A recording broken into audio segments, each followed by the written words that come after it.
Fala galera, Matheus aqui e hoje nós vamos falar sobre Bitcoin. Não é segredo para ninguém que existem diversas métricas aí gritando que o Bitcoin está barato, existem diversos vídeos surgindo por aí com as pessoas dizendo que agora é hora de comprar e tudo mais, mas a grande questão é, será que a gente precisa ter pressa para fazer esta compra ou será que existem recompensas a serem colhidas por aqueles investidores mais pacientes, dispostos a observar como todas essas incertezas ainda se desenrolam ao longo de 2023. Vamos entrar em detalhes sobre tudo o que está acontecendo nesse setor agora neste vídeo. E a primeira coisa que nós precisamos mapear, pessoal, é o cenário da bolsa nos Estados Unidos. Pô, Matheus, você me enganou, você disse que esse seria um vídeo sobre cripto e agora você quer falar aí da bolsa americana. Pois é, mas eu prometo, pessoal, será rápido, porque a realidade é que antes de olhar para ativos específicos, a gente precisa primeiro ter um mínimo de entendimento do que esperar dos grandes mercados. E eu prometo também, quando nós chegarmos na conclusão, essa história fechará o seu círculo e ficará muito claro para você como é importante este primeiro trecho aqui. Porque nesse momento, pessoal, muito se fala de um pouso suave no mercado americano e os preços até que sustentam esse argumento. Mas o que a gente não pode esquecer é que existem ainda muitas incertezas no ar. A começar pela inflação, que está diminuindo, mas inflação diminuindo também significa forte redução na margem das empresas. Existe uma quantidade enorme também de empresas zumbis no mercado americano, que são as empresas que só conseguem sobreviver graças ao crédito barato. E temos também empresas de private equity e fundos de pensão que já apresentaram problemas. Você acha que é só no mercado das cripto que está havendo bloqueios de saques nesse momento? Dá só uma olhada nisso aqui, pessoal. Semana passada, a empresa Blackstone de private equity bloqueou os saques dos investidores do seu fundo no mercado imobiliário. Aliás, mercado imobiliário americano também cada vez aí com sinais mais fortes de problemas. Europa com chance altíssima de recessão, Japão com muitas especulações de uma possível mudança na sua política de juros, o que inevitavelmente causaria fuga de capital japonês de diversos mercados e causaria turbulências também. E pessoal, se você não está entendendo por que estes pontos que eu estou citando aqui têm a ver com criptomoedas, não se preocupe, isso já foi explicado em detalhes em vídeos anteriores e o propósito de hoje é apenas listar rapidamente esses itens para logo de cara mostrar que existem inúmeros pontos que podem causar turbulências no ano que vem. E entender os mercados no ano que vem é realmente a chave aqui, porque se 2023 realmente for marcado por muitas turbulências, então os preços do Bitcoin continuarão esmagados perto do suporte dos 16 mil dólares. O Bitcoin, ele pode até não romper este suporte, porque é uma zona muito forte, nós já vamos falar sobre isso em mais detalhes, mas se as turbulências externas continuarem, mesmo se o universo cripto se estabilizar, essas turbulências podem continuar impedindo avanços relevantes da moeda. Então, vamos detalhar o que esperar de 2023 para os mercados tradicionais antes de entrar diretamente no Bitcoin. Aqui está uma apresentação excelente dos possíveis cenários para 2023 feita pela Tier 1 Alpha. Algumas pessoas me perguntam como eu busco antecipar esses movimentos e a resposta é estatística. Aqui mesmo estão representados todos os movimentos da bolsa americana durante os períodos de aperto do Fed desde 1950. Não se assuste com o excesso de linhas nesse gráfico, tá, pessoal? É bem fácil de entender e eu vou explicar direitinho aqui para vocês. A linha laranja em destaque aí somos nós, é o ciclo atual do mercado. Veja que nós vínhamos subindo até o final do ano passado e depois começamos a cair quando o Fed começou a aumentar os juros. E por trás de todas essas linhas, veja que existe aí uma área em verde. O motivo dessa área estar aí é porque desde 1950 já ocorreram muitos ciclos de aperto do Fed, então imagine só se a pessoa fosse tentar desenhar todas as linhas de cada ciclo, a bagunça que não ficaria este gráfico. Ao invés de desenhar todas, o que eles fizeram foi apenas desenhar algumas e fazer uma projeção do agregado de todas as linhas justamente nesta área verde representada aí na tela. Esta área então é a projeção agregada da vasta maioria das ocorrências já registradas ao longo da história. E o interessante de tudo isso, veja só, nós estamos justamente no extremo inferior das situações já registradas. Isso significa que se nós continuarmos nessa trajetória, as turbulências encontrariam o seu ápice daqui a 6 meses. Tem gente que me pergunta, nossa Matheus, você está prevendo o mercado, você tem acertado os últimos movimentos, como você está fazendo isso? E a resposta é que eu não estou prevendo coisa alguma, ninguém sabe o que vai acontecer. Eu apenas olho a estatística nua e crua, sem vieses, e passo o que ela diz para vocês. Mas claro, isso não significa necessariamente que isso vai acontecer exatamente dessa maneira. Aliás, pessoal, a grande chave para responder essa questão é se os Estados Unidos estão ou não estão entrando em uma recessão. Se você acredita na teoria do pouso suave, na teoria de que o Fed irá conseguir dosar ali o aumento dos juros de forma muito precisa para derrubar a inflação sem nenhuma recessão, então você acredita em um cenário como este aqui. Os preços continuariam mais um pouco nesse rally de fim de ano até a primeira quinzena de janeiro, quando passaria aí por uma certa correção um pouco curta, antes de gradualmente ir retomando a trajetória de altas. Por que eu digo isso? Novamente, é porque a estatística diz isso. Se a gente puxar todos os períodos de contração por aumento de juros e isolar os ciclos que não foram seguidos de recessão, é isso que tenderia a acontecer. Esse desenho ele não vem da minha cabeça, tá, pessoal? Ele vem da estatística. Agora, se você acredita que haverá uma recessão nos Estados Unidos no ano que vem, então o cenário muda completamente de figura para algo muito parecido com o que estou colocando agora na tela para vocês, que é justamente a projeção inferior desta área verde que eu já destaquei para vocês no começo. Beleza, pessoal? Seria este desenho aí no gráfico, onde nós veríamos uma queda gradual ao longo dos próximos 6 meses, novamente segundo a estatística. Bom, então agora que nós estamos na mesma página com relação ao cenário macro, vamos olhar detalhadamente as métricas específicas do Bitcoin. Começando com a situação atual da moeda, a primeira coisa que salta aos olhos é quanto mudou a figura de quem está segurando o Bitcoin hoje em comparação com o que a gente via 2 anos atrás. Os eventos de capitulação expulsaram praticamente todos os investidores sem convicção desse mercado e hoje só quem está olhando para o Bitcoin ou é porque investe no longo prazo com muita convicção ou é porque faz como eu e vendeu caro para recomprar barato quando o momento oportuno chegar. Merece destaque aqui neste gráfico esta linha reta ascendente praticamente perfeita que se formou desde julho até os eventos recentes da FTX. O que está mostrando neste gráfico, que esta linha representa, é a quantidade de bitcoins nas mãos dos holders convictos.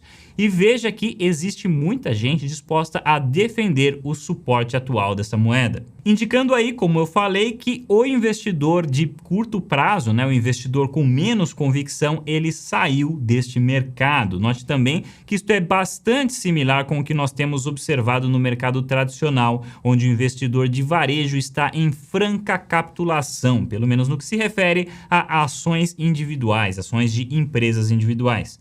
Quem acompanha esse canal sabe que, em geral, o fim de um bear market é marcado com a capitulação do investidor de varejo, e eis que no mercado tradicional isto já aconteceu para ações individuais, mas ainda não aconteceu para ETFs. Quem sabe, então, aconteça aí no ano que vem para nós finalmente assistirmos o fim dessa novela.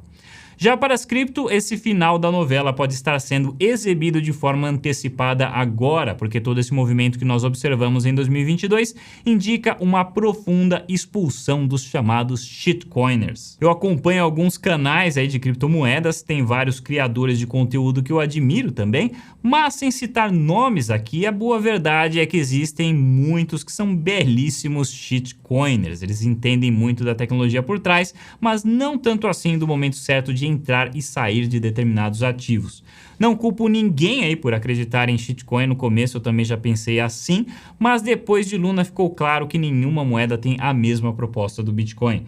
Já busquei fundamentos nessas moedas e a grande realidade é que tudo se resume à adesão. Tem moeda aí que faz as mil pirotecnias, malabarismo para criar mecanismos artificiais para supostamente remunerar o investidor, mas na realidade nada disso tem valor se não houver adesão. E é interessante de ver que muitos dos adeptos dessas shitcoins, alguns criadores de conteúdo até bem mais famosos do que eu, como estou mostrando aí na tela a carteira de um deles, somente agora eles entenderam isso, somente agora com o colapso da FTX.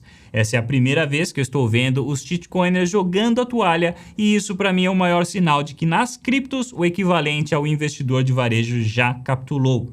Nós já estamos em um momento de profunda depressão no mercado que historicamente pode ser associado com os melhores momentos de compra do passado. Este momento de oportunidade também pode ser visto quando a gente observa os principais indicadores do mercado, começando aqui com o indicador MVRV, que eu já comentei bastante nesse canal. Basicamente, ele é um índice que compara o valor de mercado do Bitcoin com uma estimativa do valor que foi investido de forma agregada na moeda. Ou seja, é uma tentativa de criar uma espécie de múltiplo de valor. Ele basicamente compara o valor atual do mercado com o que seria um suposto valor justo. Claro que isso é totalmente diferente de um múltiplo de valor em uma ação, onde existe aí um fluxo real de dividendos alimentando a valuation. Mas para fins de ser um indicador técnico, ele tem um grande mérito, porque ele consegue apontar muito bem as regiões de fundos e topos em cada ciclo. A regra de bolso aqui é vender Bitcoin quando o MVRV está próximo de 3 e comprar quando ele está abaixo de 1. Quem seguiu essa regra vendeu o BTC em um ótimo momento no ano passado, quando ele estava próximo do topo. Mas esta mesma pessoa teria comprado o BTC em junho a aproximadamente 22 mil dólares. O que não é ruim para quem acredita que o Bitcoin irá voltar para os 65 mil em breve, mas poderia ter sido melhor para quem busca uma precisão ainda maior do que esse índice. Vale lembrar que o fato de um ativo estar barato não significa que ele não possa ficar ainda mais barato, e foi exatamente isso que aconteceu desde junho até agora. Hoje o MVRV está em 0,63, muito próximo aí do fundo absoluto do ciclo da baixa de 2018, que bateu em 0,6. E também está muito próximo do fundo de 2015, quando esse índice bateu 0,55. Então, se a gente assumir que a história irá se repetir mais uma vez, não resta dúvida de que o índice está dando um sinal interessante. E o MVRV não é o único índice que está dizendo isso. Na realidade, eu poderia ficar aqui mostrando para vocês diversos indicadores interessantes que estão todos dizendo a mesma coisa. Que nós estamos em um momento muito raro onde grandes oportunidades costumam surgir. Mas, se fosse só para olhar isso, pessoal, nem precisaria de mim aqui falando para vocês. A internet já está cheia de vídeos repetindo esses indicadores, porque quando um vídeo faz sucesso no mercado, surgem também diversos vídeos iguais logo na sequência. Então vamos focar aqui em responder a verdadeira pergunta deste vídeo. Será que a gente precisa ter pressa para comprar Bitcoin agora ou será que vale a pena esperar? Ou talvez uma pergunta mais interessante ainda seja o que precisa acontecer agora para levar o Bitcoin para um fundo ainda mais baixo entre 12 e 15 mil dólares? Bom, pessoal, sobre isso existem algumas possibilidades, mas já adianto que não seria nada fácil. Vale lembrar que quando o Bitcoin estava no suporte dos 18 mil dólares, a moeda sofreu pressões brutais do mercado tradicional para cair abaixo dos 18 e mesmo assim não caiu. Existe um motivo para nós termos testemunhado esta reta ascendente de acumulação do Bitcoin desde julho. Isso aqui aconteceu porque conforme a situação macro ia se deteriorando, muita gente, os investidores sem convicção, os shitcoiners, esse pessoal foi gradualmente saindo do mercado e os holders de longo prazo assumiram o seu lugar, sustentando os preços. Então agora, passado o choque da FTX, é possível que este movimento continue com a faixa entre 15 e 16 mil sendo o novo grande suporte que talvez resista mesmo se pressões extremas surgirem no mercado tradicional. Mas também é possível que a capacidade de compra desses holders diminua com o tempo. Eles já estão nessa batalha há quase um ano, então não dá para saber quanto tempo ainda eles conseguem sustentar isso sem ter que recuar um pouquinho. Neste momento, existe um elo muito frágil no Bitcoin, que são os mineradores. Já mostrei isso para vocês em outros vídeos, estou aqui mostrando novamente, só que desta vez com um relatório diferente, falando exatamente a mesma coisa. Estamos olhando desta vez para o relatório da Capriol Investments, uma empresa de investimento muito famosa que administra muito dinheiro aí no mercado cripto, e que está mostrando aqui também para nós que o custo de minerar novos bitcoins está hoje maior do que a receita dessa atividade. Muitos mineradores pausaram, inclusive, as suas atividades porque não estão conseguindo ter lucro neste momento. Outros fecharam as suas empresas ou estão tendo que vender as suas reservas de moeda para sustentar a operação nesse meio tempo.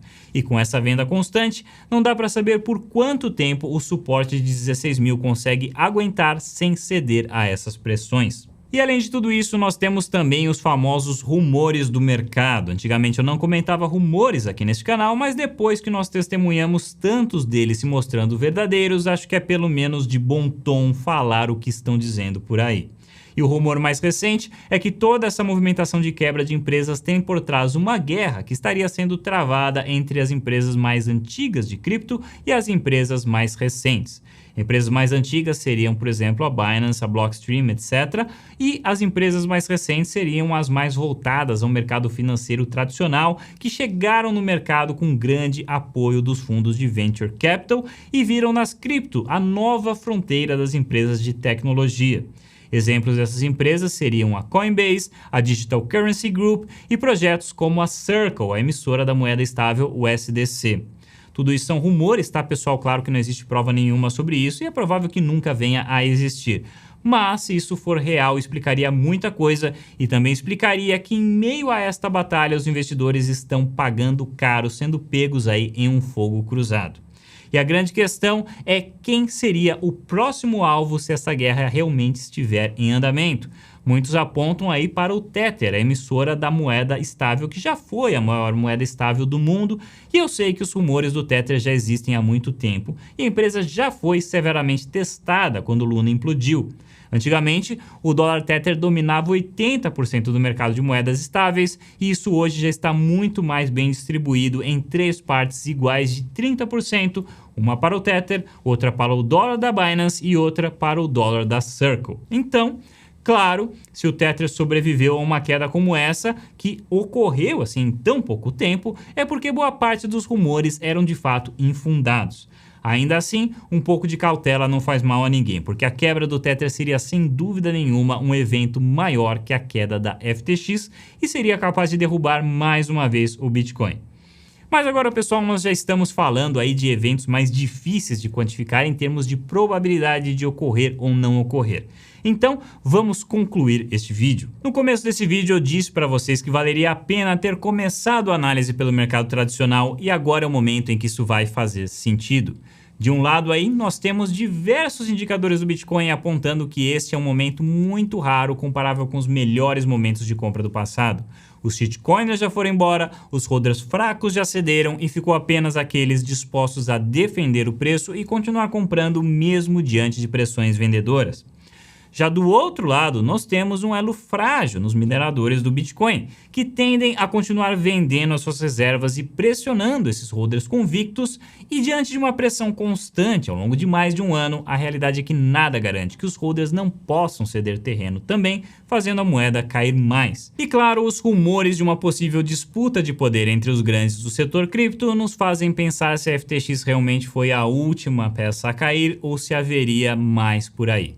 Então, o preço está barato nesse momento, mas isso não significa que não possa ficar ainda mais barato e diante disso a questão é o que fazer. Bom, pessoal, eu só posso dar a minha visão pessoal. E a minha visão pessoal é que eu não vejo motivos para ter pressa neste momento, porque eu acredito que os Estados Unidos estão entrando em uma recessão e isso deverá manter os preços comprimidos próximos do suporte de 16 mil dólares. Mesmo se nenhuma outra empresa quebrar nas criptomoedas, ainda assim esta pressão deve continuar e mesmo se o Bitcoin se distanciar desse suporte, ele deve voltar para próximo dos 16 mil pontos em algum momento ao longo do ano que vem. E no final, mesmo se eu estiver enganado e não houver recessão americana, então a minha estimativa é de que ainda seria possível comprar a moeda próximo dos 25 mil, o que ainda oferece um tremendo potencial de alta. Pessoalmente falando, eu prefiro o risco de ganhar menos esperando e sendo paciente do que o risco de fazer um movimento de forma apressada. Se eu for lembrar dos erros que eu já cometi no passado como investidor, todos eles, 100% deles, surgiram quando eu agi de forma apressada e é por isso que hoje eu prefiro ser paciente. Mas eu estou muito curioso para saber também o que você pensa. Coloque aí nos comentários o que você acha. Obrigado por assistir, pessoal, e a gente se vê no próximo vídeo.